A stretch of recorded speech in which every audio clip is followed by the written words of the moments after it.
Materi paling menegangkan dalam pendidikan siswa Komando Pasukan Khas Pashas TNI AU adalah ketika memasuki tahap pelolosan diri. Dalam tahap pelolosan diri, dalam istilah dunia militer dikenal sebagai Survival Evasion Resistance and Escape. SERE. Siswa komando digembleng agar bisa meloloskan diri dari kepungan musuh sambil melakukan perlawanan.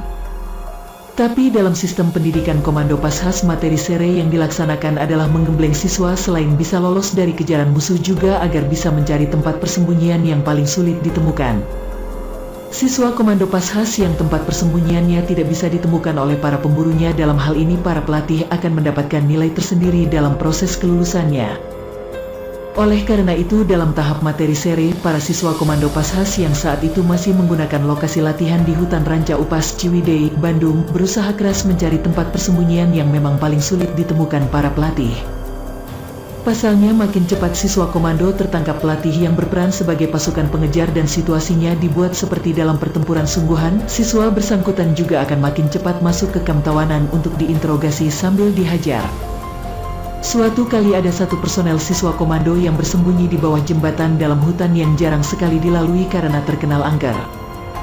Ketika siswa komando itu sudah merasa aman bersembunyi di bawah jembatan dan mulai berhayal jika dirinya tertangkap para pelatih, tiba-tiba ia seperti memasuki sebuah keraton. Dalam keraton yang berpenghuni banyak orang itu, ia bahkan dijamu dengan makanan enak dan diberi uang serta emas dalam jumlah banyak.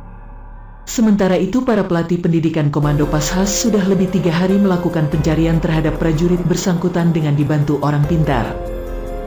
Para pelatih merasa sedikit tenang dan punya harapan karena orang pintar bersangkutan bilang siswa komando yang hilang akan ditemukan dalam keadaan hidup.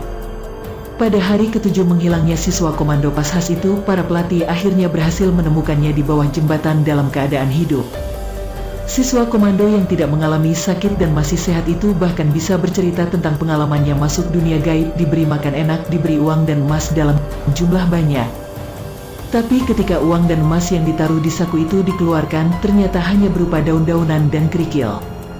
Namun menghilangnya siswa Komando Pashas selama 1 minggu itu ternyata berefek positif. Para siswa pendidikan komando yang sedang digojlok di kamp tawanan dan diperlakukan ala tawanan perang sungguhan, siksaannya menjadi berkurang. Atau dalam istilah para siswa Komando Pashas, interogasi dan siksaan dalam tahap penggojlokan di kamp tawanan lebih manusiawi.